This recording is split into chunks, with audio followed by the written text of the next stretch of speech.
제가 그렇게 아끼던 도자기가 보리 때문에 산산조각이 났는데 혜진은 그걸 대수롭지 않게 넘겼죠. 도자기를 치우면서도 속이 상했지만 일단은 감정이 격해지지 않도록 스스로를 다독였어요. 며칠 동안 혜진과 준우가 연락을 끊고 조용히 있길래 저도 이제 와서 책임지겠다는 말을 하지 않는 걸 보니 이 사람들이 끝까지 저를 무시하는구나 싶었어요. 그런데 그날 혜진이 갑자기 공방으로 찾아왔어요. 어머니, 그날 너무 죄송했어요. 보리가 그럴 줄은 정말 몰랐어요. 제가 진작 말씀드리려 했는데 그날 너무 정신이 없어서. 말투부터 이미 변명 같았어요. 제 눈치를 보며 선물 상자 같은 걸 손에 들고 있었는데 그 태도가 너무 가식적으로 느껴졌죠. 제 가슴속 깊이 아끼던 도자기를 깨뜨리고도 이렇게 무성의하게 나오는 모습을 보고 처음에는 차분하게 물었어요. 그럼 이제 와서 뭘 어떻게 하겠다는 거니? 혜진은 당황한 얼굴로 웃으며 말을 돌리더군요. 그게요, 어머니. 제가 보리도 잘못된 것 같아서 앞으로는 조심할게요. 그런데 생각해보니 어머니 도자기가 정말 많잖아요. 한 번쯤 공방을 좀 정리하시면 어떨까 해서요. 너무 많이 쌓아두면 관리도 힘들고 요즘은 깔끔하게 쓰는 게 더 유행이라잖아요. 그 말을 듣는 순간 제 속이 부글부글 끓어올랐어요. 도자기를 깨뜨리고 나서도 진심 어린 사과 한마디 없던 사람이 이제 와서 공방 정리를 권한다고요? 저는 차갑게 대답했어요. 내가 정말 내 도자기가 많아서 힘들다고 생각했니? 아니면 그 도자기들이 너한테 아무 의미도 없으니까 나더러 다 치우라는 소리야? 혜진은 그 말에 순간 눈치를 보더니 다시 변명을 늘어놨어요. 아니에요, 어머니. 그런 뜻은 아니었어요. 그냥 공방도 깔끔하면 더 좋을 것 같아서요. 제가 도와드릴 수도 있고요. 도와준다니? 제가 비웃으며 대꾸했어요.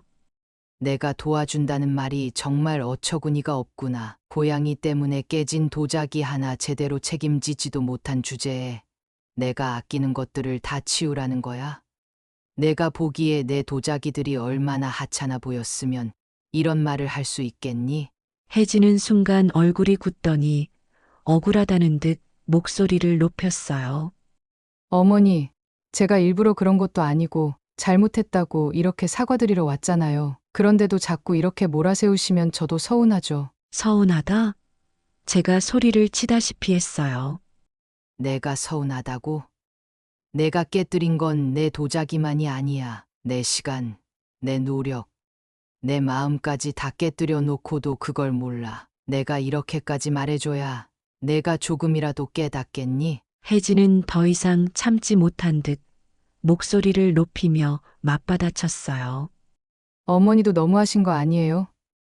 그렇게 중요하신 거였으면 미리 말씀하셨으면 되잖아요. 고양이가 실수한 건데 왜 자꾸 저한테만 뭐라고 하세요? 그 말을 듣는 순간 제 속이 터질 것 같았어요. 저는 손을 허리에 얹고 혜진을 똑바로 쳐다보며 단호히 말했어요. 내가 말하지 않았다고, 내가 몰랐다고? 내가 정말 미안했다면 이런 말은 못했을 거야. 내가 내 도자기의 가치를 모른다고 말했을 때 이미 다 알았어. 넌 나도, 내가 가진 것도 존중하지 않는다는 걸. 이제 와서 공방 정리니 뭐니 말도 안 되는 소리로 나를 설득하려 들지 마. 이게 무슨 일인가요? 사연자 정영자님이 며느리와 갈등이 심하신 것 같은데요. 대체 무슨 일이 있었는지 어쩌다가 이렇게까지 갈등이 심해진 것인지 오늘의 사연 들어보겠습니다. 사연 들으시기 전에 구독을 누르시면 건강과 평안을 얻게 되실 거예요. 안녕하세요. 저는 정영자라고 합니다. 제가 어떤 사람인지부터 이야기를 시작해 볼게요.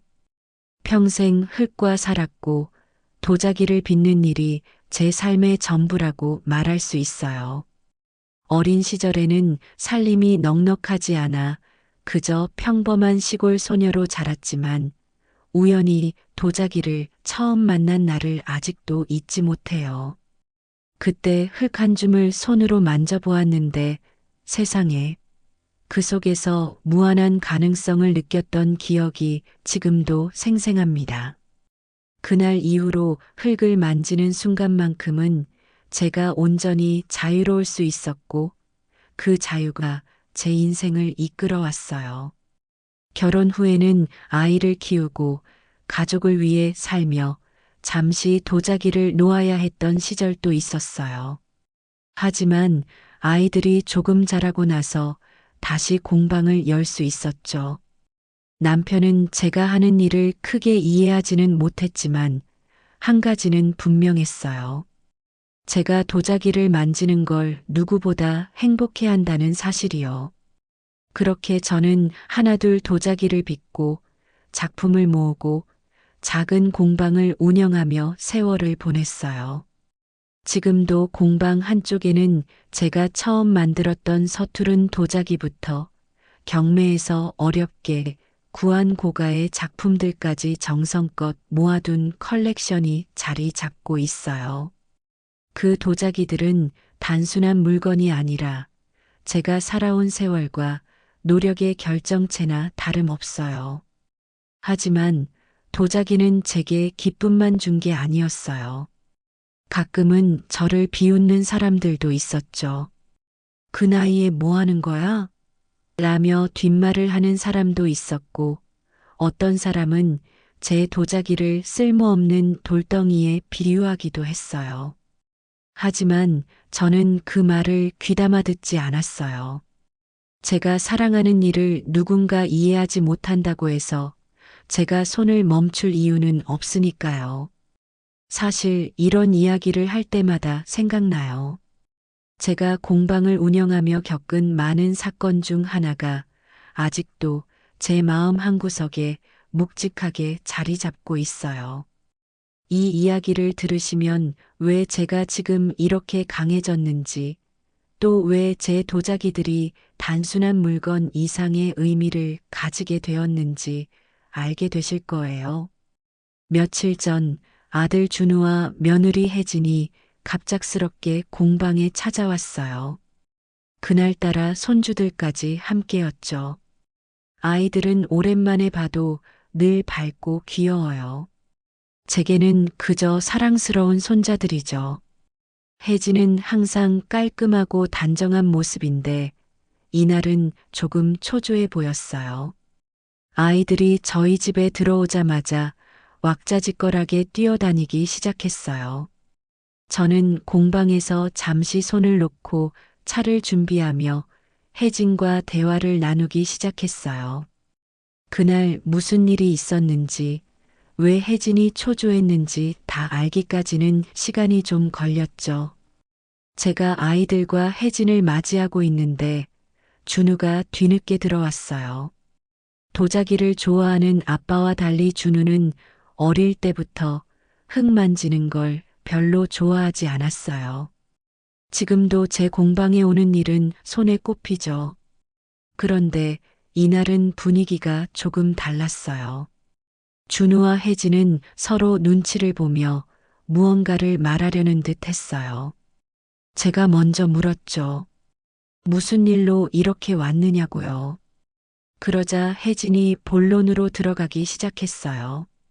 제가 손주들과 아들, 며느리를 맞이하며 차를 내왔더니 혜진이 초조한 얼굴로 입을 열었어요. 어머니, 저희가 이번 주말에 중요한 일이 있어서요. 애들이랑 보리를 잠깐만 봐주실 수 있을까요? 그 보리라는 게 며느리가 키우는 고양이라는 걸 알았을 때 저는 솔직히 조금 당황했어요. 제 공방의 고양이라니요. 도자기를 만지는 사람에게 고양이는 특히 신경 써야 하는 존재예요. 털이 날리고 도자기 건조 과정에서 문제가 생길 수도 있고 무엇보다 공방의 좁은 공간에서는 사고가 날 가능성이 크죠. 제가 며느리에게 고양이를 맡기는 건 조금 어렵겠다고 했더니 혜진은 바로 손사래를 치며 이렇게 말했어요. 어머니, 보리는 정말 얌전한 아이예요. 사고도 안 치고 애들처럼 귀찮게 굴지도 않아요. 그냥 구석에 조용히 있을 거예요. 그 말을 듣는 순간 솔직히 조금 기분이 상했어요. 제가 보리와 며느리를 못 믿어서가 아니라 공방이라는 공간이 얼마나 민감한지 이해하지 못하는 태도가 눈에 보였거든요. 그래도 손주들을 맡길 상황이라니 거절하기도 어려웠어요. 결국 저는 알겠다고 했고 고양이 보리와 함께 손주들을 맡기로 했어요. 하지만 그때부터 불안한 마음이 가시질 않았어요. 혜진과 준우가 떠나고 손주들과 보리를 데리고 공방으로 들어갔어요. 아이들은 공방 구석구석을 탐험하며 좋아했고 보리도 처음엔 얌전한 척 구석에 앉아 있더군요. 그러나 고양이가 가만히 있는 동물이 아니잖아요. 공방에서 뭔가 낯선 소리가 들리더니 보리가 어느새 선반 위로 올라가는 모습이 보였어요. 저는 깜짝 놀라 소리를 쳤어요. 보리야, 내려와. 그 순간이었어요. 보리가 긴 꼬리를 흔들더니 그만 가장 아끼는 도자기 중 하나를 툭 쳐서 바닥에 떨어뜨린 거예요. 저는 본능적으로 손을 뻗었지만 이미 늦었어요. 땅에 닿은 도자기는 산산조각이 나 있었고 저는 말문이 막혔어요.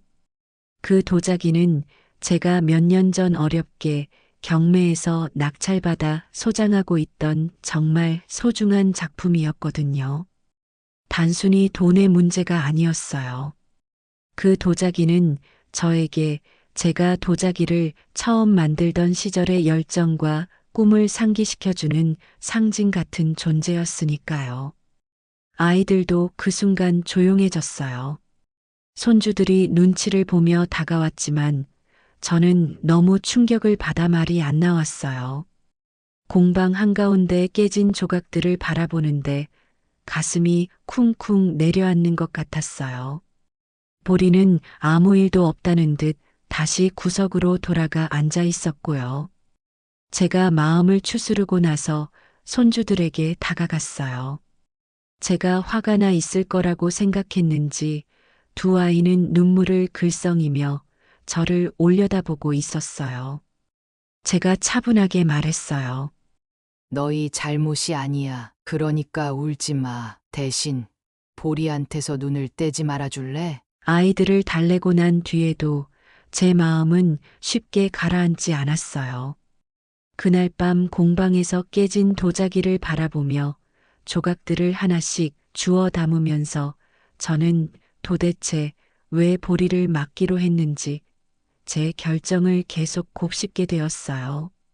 이 상황을 혜진과 준우에게 어떻게 말해야 할지 고민이 되더군요. 그런데 이걸 단순히 말로 풀 수 있는 문제일까 하는 생각이 들었어요. 도자기를 모른다면, 그리고 그 가치를 이해하지 못한다면 제가 아무리 설명해도 소용없을 것 같았거든요. 다음 날 아침 깨진 도자기를 가방에 담아 아들 집으로 향했어요. 아직 출근 전이라서 집에 있던 혜진이 밝게 웃으며 문을 열어줬지만 저는 그 웃음이 전혀 반갑지 않았어요. 제가 깨진 도자기를 꺼내 보여주며 차분하게 말했어요. 보리가 이런 일을 했네. 내가 이걸 얼마나 아끼는지 너도 알겠지? 그런데 이게 고양이가 낯선 환경에 긴장한 탓일까? 아니면 이런 일이 절대 일어나지 않을 거라고 쉽게 맡긴 탓일까? 혜진은 눈치를 살피며 웃음을 지우더니 이렇게 말했어요. 어머니, 그거 제가 변상해 드릴게요. 얼마였는지 말씀만 해주세요. 저는 그 말에 순간 울컥했어요. 돈으로 변상할 수 있는 문제가 아닌데 혜진은 모든 걸 돈으로 해결하려는 듯 보였어요. 그래서 제가 바로 쏘아붙였어요. 변상이 아니라 이 도자기가 나에게 어떤 의미인지 이해했으면 좋겠네. 제가 말을 끊지 않고 이어갔어요. 너희가 보리를 맡기면서 나한테 얼마나 부담을 준 건지도 생각해봐. 너희 일은 중요하지만 내 시간과 공방도 너희가 그렇게 쉽게 넘길 수 있는 게 아니야. 혜진은 갑자기 당황한 듯 어색하게 웃으면서 손사래를 쳤습니다.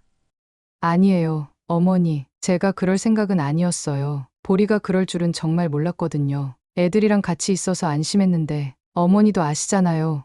고양이가 원래 호기심이 많아서 그래요. 저는 그 말을 듣자마자 혀를 차며 비꼬듯이 말했어요. 그래, 고양이가 호기심이 많지. 그런데 그 호기심 때문에 내 도자기가 산산조각이 났잖아. 너도 그걸 알면서 어떻게 저렇게 태연하게 말을 하니? 이게 돈 몇 푼으로 해결될 일인 줄 알아? 혜진은 그제야 조금 얼굴이 굳어지더니 말끝을 흐렸습니다. 그러더니 갑자기 뜬금없는 소리를 하기 시작했어요. 그런데 어머니, 이참에 도자기 좀 정리하시는 건 어떠세요? 도자기들이 너무 많아서 공간 차지도 많이 하고, 그게 다 어머니만의 소중한 물건인 건 알겠지만, 솔직히 저희가 보기엔 너무 부담스러울 때도 있어요. 그 말을 듣는 순간 제 귀를 의심했습니다. 아니, 깨진 도자기 이야기를 하고 있는데 도자기를 정리하라고? 대체 무슨 생각으로 그런 말을 하는 건지 이해조차 가지 않았습니다. 그래서 저는 차갑게 웃으며 한마디 더 내뱉었어요. 부담스럽긴 뭐가 부담스러워. 내 공방에 내가 모은 물건들을 정리하라니. 거기다 고양이 때문에 도자기가 깨졌는데 내 사과는 고작 그 정도야?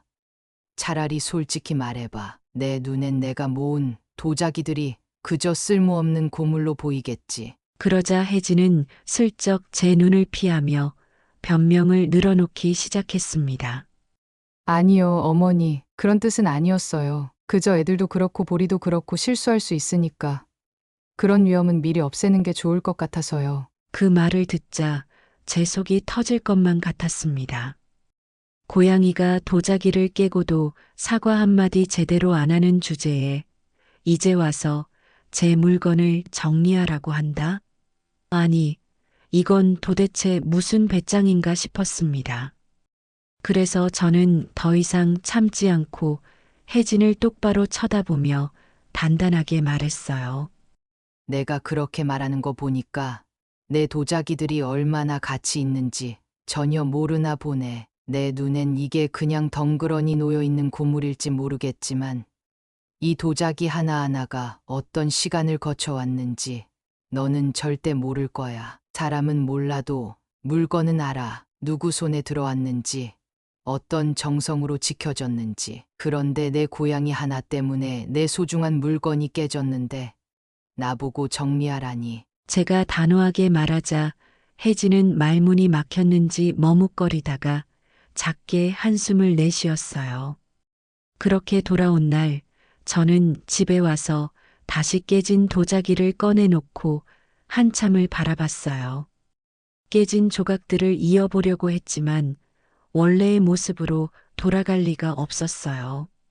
그날 밤 남편에게 이 이야기를 털어놓았습니다.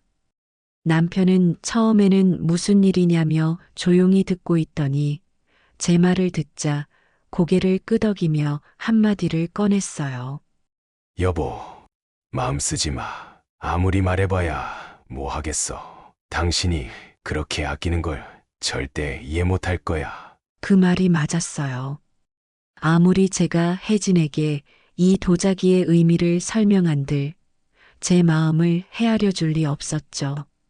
며느리뿐만이 아니었어요. 준우도 마찬가지였습니다. 다음 날 아들이 전화를 걸어왔는데 혜진이 이야기했던 그대로를 반복하는 소리가 제 귀를 거슬리게 했어요. 엄마, 혜진이 잘못한 거 아니니까 너무 기분 나빠하지 마세요. 솔직히 도자기 깨진 건 실수잖아요. 애들도 있는데 고양이 문제로 너무 화내지 마시고. 제가 아들에게 바로 대꾸했습니다. 너도 내 아내랑 똑같구나. 내가 뭐가 그렇게 화난 줄은 아냐? 내 아내는 내 도자기가 깨진 게 아니라 내 자존심을 깨뜨린 거야. 고작 고양이 하나 때문에 내가 평생 모은 걸 정리하라니? 준우는 제 말을 듣고도 별다른 대꾸 없이 한숨만 내쉬었습니다. 대체 언제부터 제 물건이, 제 공간이 이렇게 가벼운 취급을 받게 된 걸까? 도자기 하나에 목숨 거는 거 아니냐고 이렇게 말하는 그들의 시선이 너무나도 서글펐습니다. 제가 며칠 동안 깨진 도자기 조각을 바라보며 마음을 다잡는 사이 혜진에게서 전화를 받았어요. 목소리가 평소와 달리 한껏 낮아져 있더군요. 어머니, 지난번에 보리 때문에 너무 죄송했어요. 아이들 때문에 정신이 없어서 제대로 말씀도 못 드렸어요. 그런데 그 깨진 도자기 정말 소중한 거였죠. 혹시 제가 비용이라도 드리면 혜진의 태도가 갑자기 이렇게 바뀌니 그 이유가 뻔히 보였어요. 분명 도자기의 가치를 알아봤겠죠. 인터넷 검색만 해도 그 도자기의 경매가가 몇 천만 원에 달한다는 사실을 알 수 있으니까요.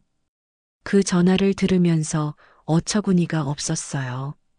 사과는커녕 공방 정리를 운운하던 사람이 이제 와서 비용 얘기를 꺼낸다고요? 저는 최대한 차분하게 말했어요. 내가 비용을 대겠다는 그 말, 내 고양이 때문에 깨진 도자기의 가치 때문이겠지. 그런데 내가 궁금한 건 그 말에 진심이 담겨 있긴 한 건가? 혜진은 잠깐 침묵하더니 얼버무리듯 답했어요. 아니에요. 어머니, 정말 죄송해서 그러는 거예요. 그 도자기가 그렇게 비싼 건지도 몰랐고요. 어머니께 중요한 물건이라는 것도요. 제가 잘못했어요. 도자기가 비싼 물건이어서 죄송하다? 저는 그 말이 너무 우스워서 웃음이 나왔어요. 비싼 물건이어서 미안하다고? 그 도자기가 단순히 비싸서 내가 화가 났다고 생각해? 내가 이해하지 못하는 건 그 도자기가 내 시간과 내 노력의 일부라는 거야. 그리고 너는 그걸 당연히 여겼지. 혜진은 그제야 작게 한숨을 내쉬더군요. 어머니, 제가 경솔했어요. 앞으로는 공방에 폐를 끼치지 않도록 할게요. 그 도자기들 중에 정리할 거 있으시면 저희가 도와드릴게요. 도와준다니 이게 또 무슨 말인지.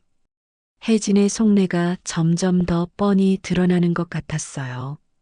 정리하라던 말을 아예 공방을 털어내겠다는 뜻으로 바꾼 걸까요? 너무나 뻔한 태도에 더 이상 대꾸하고 싶지 않았어요. 그래서 딱 잘라 말했죠. 정리? 내가 왜 정리를 해야 하지? 너희가 나한테 도와주겠다는 게 도자기를 치워서 어떻게 해보겠다는 뜻이면 고맙지만 됐다. 그런 도움은 필요 없으니까. 전화는 그렇게 끝났어요. 하지만 속이 불편해서 계속 생각하게 됐어요. 혜진이 내 도자기를 진정 소중히 여길 리 없었으니 그건 확실했어요. 며칠 뒤 혜진이 다시 공방으로 찾아왔어요. 손에 고급 와인과 선물 상자를 들고 온 걸 보니 이번엔 직접 뭔가를 얻어가려는 속셈이 분명했어요. 웃는 얼굴로 어머니, 이건 작은 마음이에요. 그날 너무 죄송했어요 하고 선물을 내미는데 그 태도가 오히려 화가 치밀게 만들었어요. 내가 도자기 하나 깨진 걸로 이렇게까지 생각할 줄 알았나? 아니면 이렇게 화를 낼 정도로 도자기가 중요한 물건인 줄 몰랐나? 이 사람들은 대체 나를 뭘로 보는 걸까? 제가 그녀의 선물을 거절하며 냉정하게 말했어요. 그만해라. 내가 내 도자기의 가치를 이제 와서 알아본 건 알겠어. 그런데 그런 선물로 내가 너를 용서하고 마음을 풀 거라고 생각했다면 그건 착각이야. 내 도자기들은 이제 전부 박물관에 기증할 거니까 말이야. 혜진은 당황한 얼굴로 고개를 숙이더니 고양이 이야기로 말을 돌리려고 했어요. 어머니, 사실 이번 일이 보리 때문인 건 저도 인정해요. 보리를 다른 곳에 잠깐 맡기든가. 다시는 이런 일 없도록 할게요. 정말 죄송해요. 제가 쏘아붙였어요. 너희가 고양이를 어디에 맡기든 그건 내 선택이고 내 관심사가 아니야. 하지만 나를 이렇게 만든 책임은 내가 져야지. 내가 뭘 얼마나 아꼈는지 알았으면 이런 변명조차 못했을 거야. 내 물건과 내 시간, 그리고 내 마음을 내가 이렇게 더럽히고 나서 이제 와서 뭘 수습하겠다는 거야? 혜진은 아무 말도 못하고 고개를 숙였어요. 그렇게 공방에서 나가는 모습을 보며 저는 마음을 굳혔어요. 저의 도자기들은 이제 단 한 점도 혜진과 준우에게 남기지 않을 거라고. 이제부터는 저의 손길을 떠나 더 나은 곳으로 갈 준비를 해야 할 때가 왔다고 말이죠.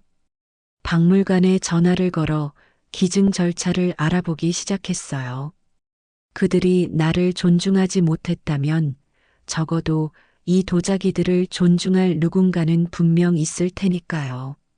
며칠 동안 마음이 복잡했지만 박물관에 도자기를 기증하겠다는 제 결심은 더 단단해졌어요.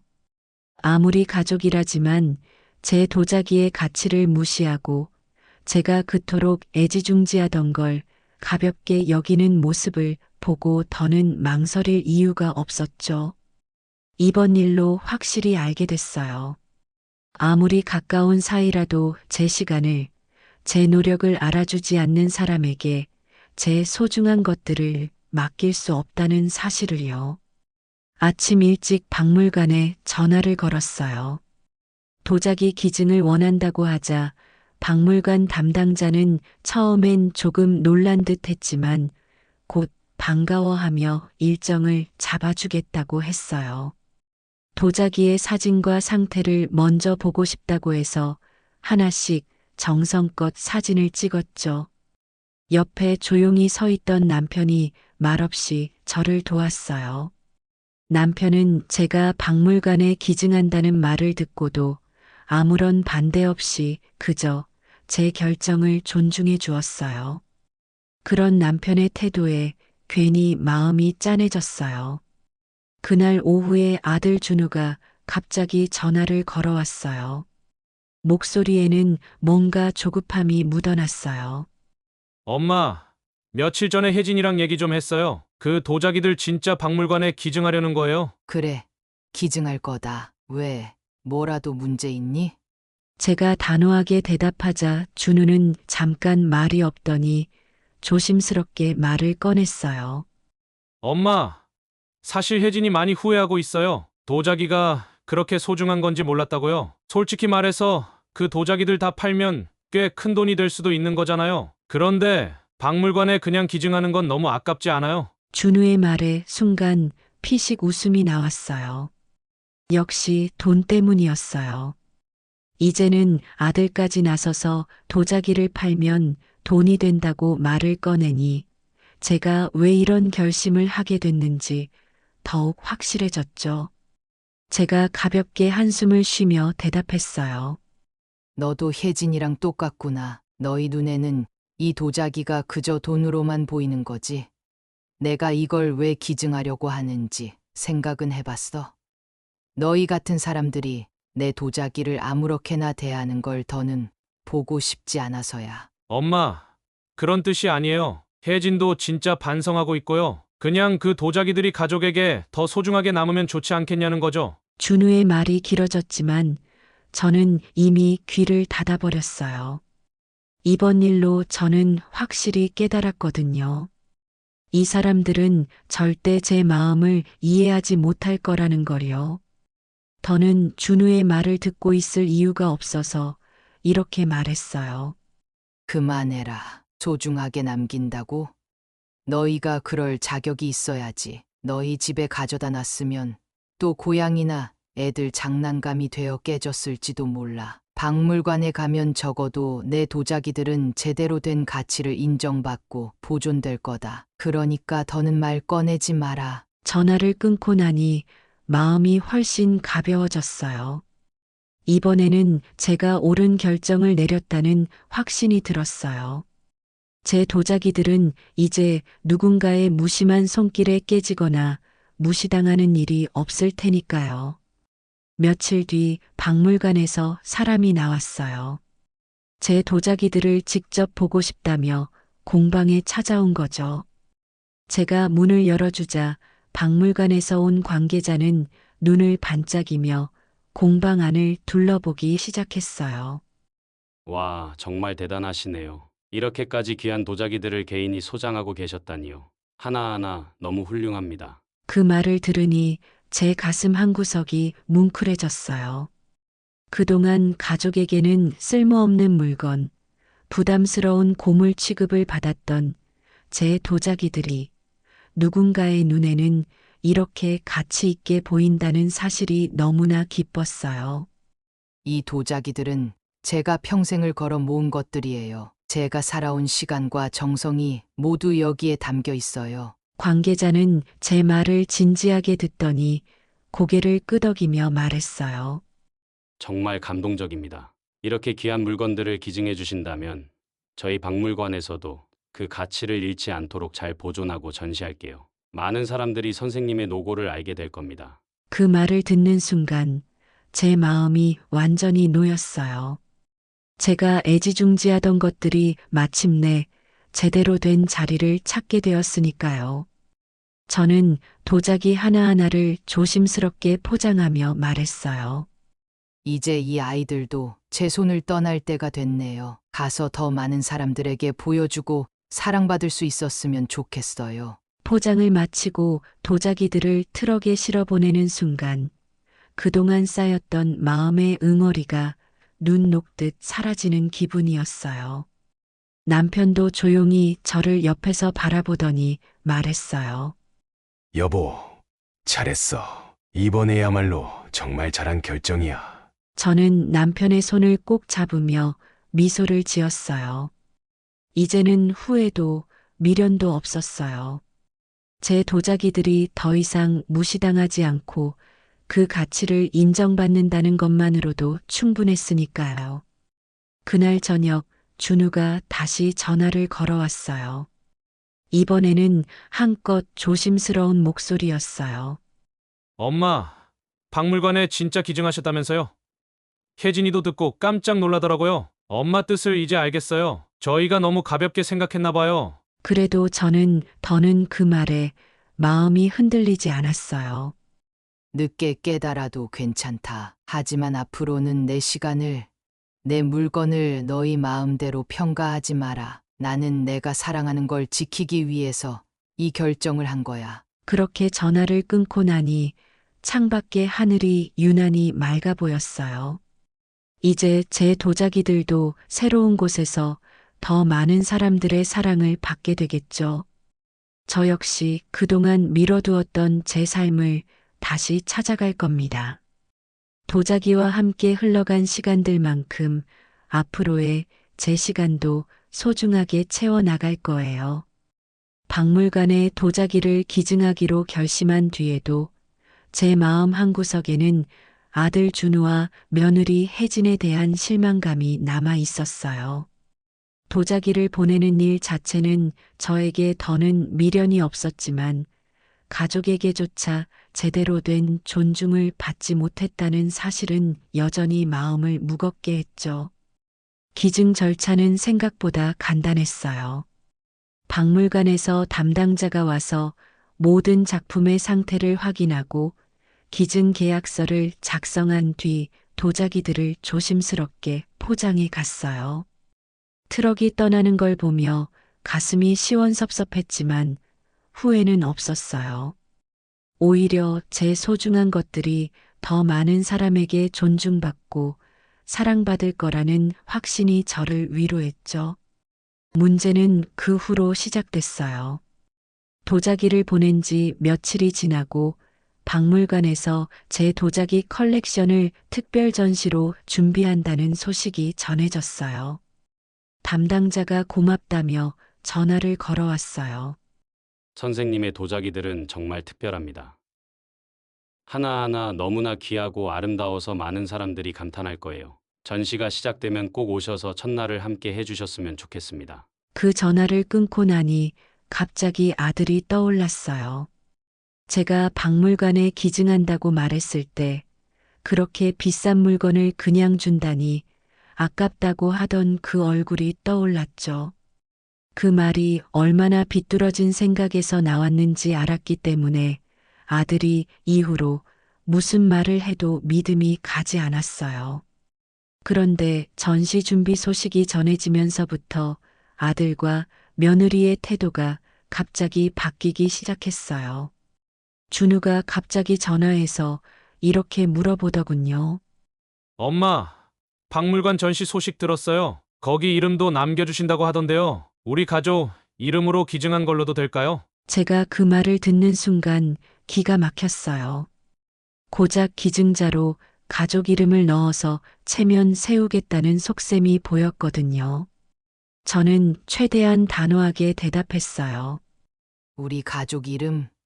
그건 절대 안 돼. 내가 뭘 도왔니? 너희가 내 도자기의 가치를 이해하려고 했어. 아니, 내 도자기를 가족보다 못하게 대했던 사람들이 무슨 체면으로 이름을 올리겠다는 거니? 준우는 당황한 듯 대답했어요. 엄마, 그때는 혜진도 저도 몰라서 그랬잖아요. 이제는 정말 반성하고 있어요. 그냥 가족으로서 엄마가 한 일을 함께 축하하고 싶다는 거예요. 제가 피식 웃으며 말했어요. 축하하고 싶다고? 내가 진짜 축하하려는 건 내 체면 아니니?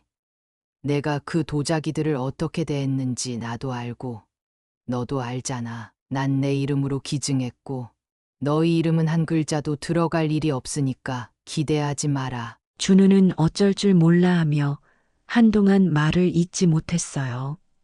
그날 대화는 그걸로 끝났지만 제 안에는 점점 화가 쌓였어요. 기증 소식이 알려지고 나서야 이들이 제 도자기의 가치를 알아보고 갑자기 태도를 바꾸는 게 너무 뻔히 보였거든요. 며칠 후 혜진이 직접 공방에 찾아왔어요. 이젠 예전처럼 자신감 넘치는 모습이 아니라 어딘가 눈치를 보는 태도로 다가오더군요. 이번엔 고급스러운 화과자 세트와 손수 포장한 꽃다발까지 들고 와서는 밝게 웃으며 말했어요. 어머니, 정말 잘하셨어요. 박물관에서 전시한다는 소식 듣고 너무 자랑스러웠어요. 저희도 같이 가서 축하드리고 싶어요. 제가 차분하게 그녀를 바라보며 대답했어요. 고맙다는 말은 고맙게 들을게. 그런데 같이 축하하러 오겠다니.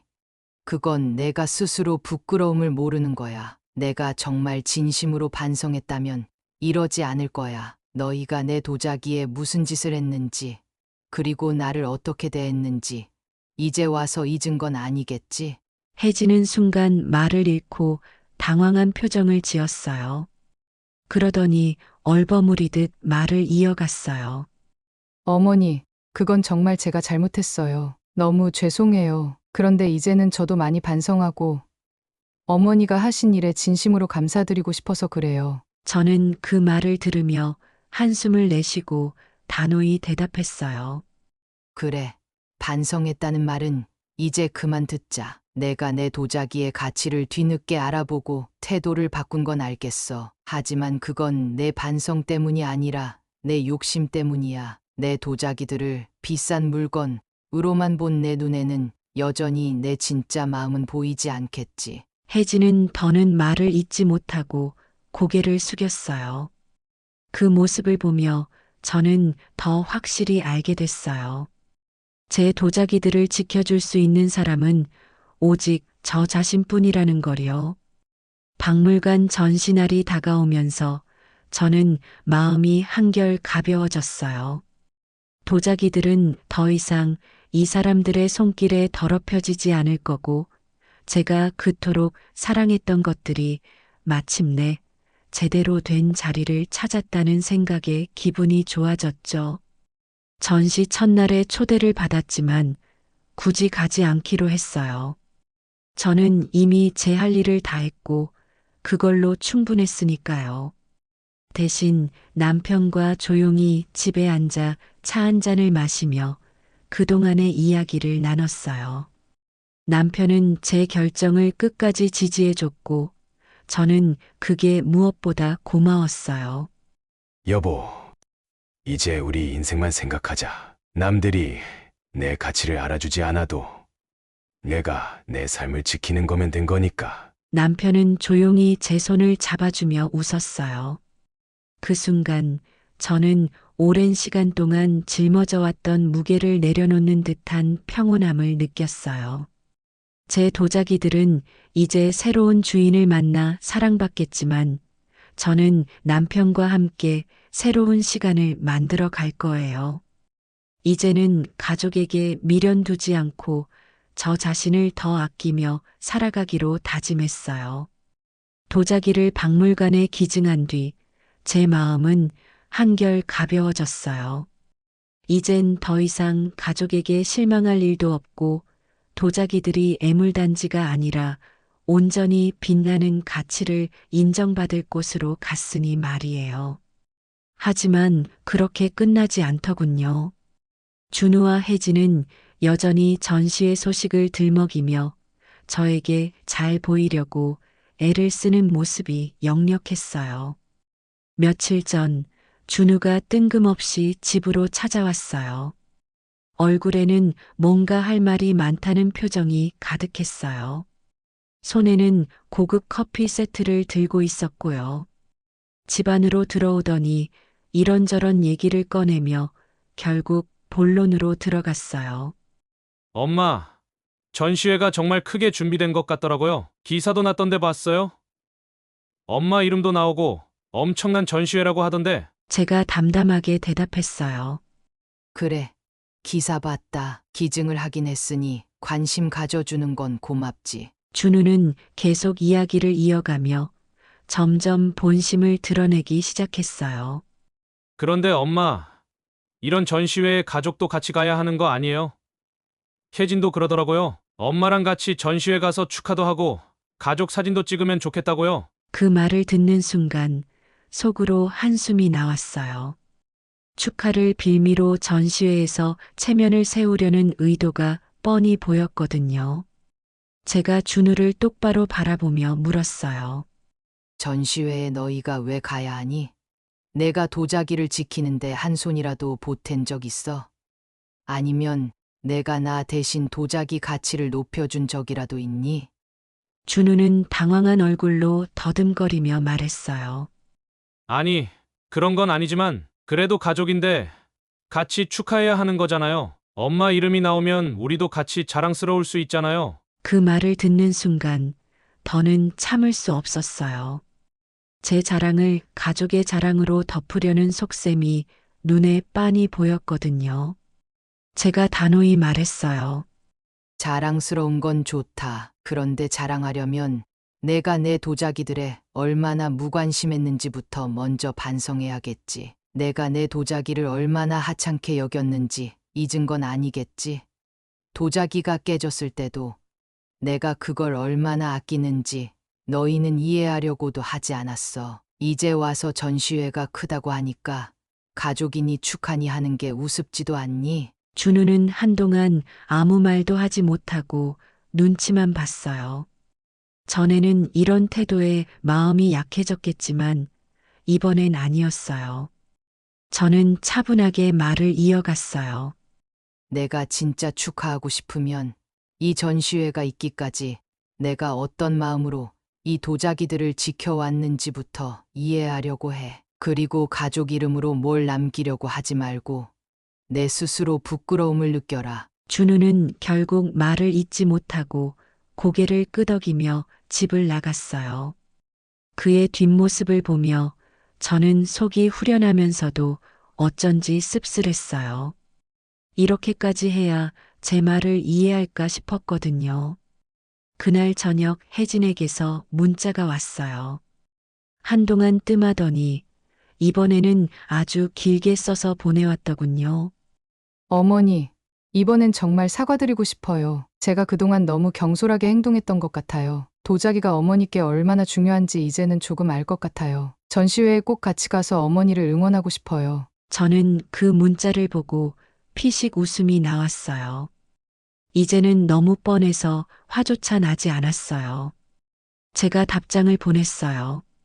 응원이 필요 없으니 오지 마라. 내가 필요한 건 내 응원이 아니라 내가 살아온 시간을 존중해 주는 사람이야. 그건 내가 전혀 몰랐던 거고 앞으로도 모를 것 같구나. 그리고 다음 날 박물관에서 전시회 초대장이 도착했어요.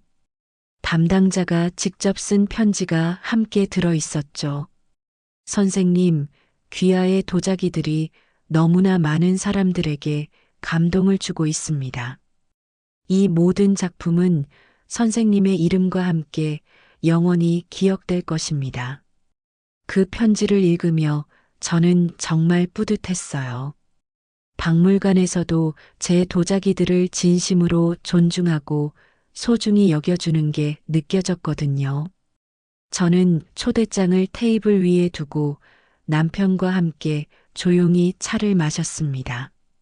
여보, 이제 이걸로 됐어. 내 도자기들은 제자리를 찾았고 나는 내 마음도 정리했어. 우리 둘이서 더는 얽히지 말고 편히 살아가자. 남편이 조용히 제 손을 잡으며 고개를 끄덕였어요. 저는 그 손을 꼭 잡으며 미소를 지었어요. 이제 제 도자기들은 더 이상 가족이라는 이름 아래 이용당하지 않을 거예요.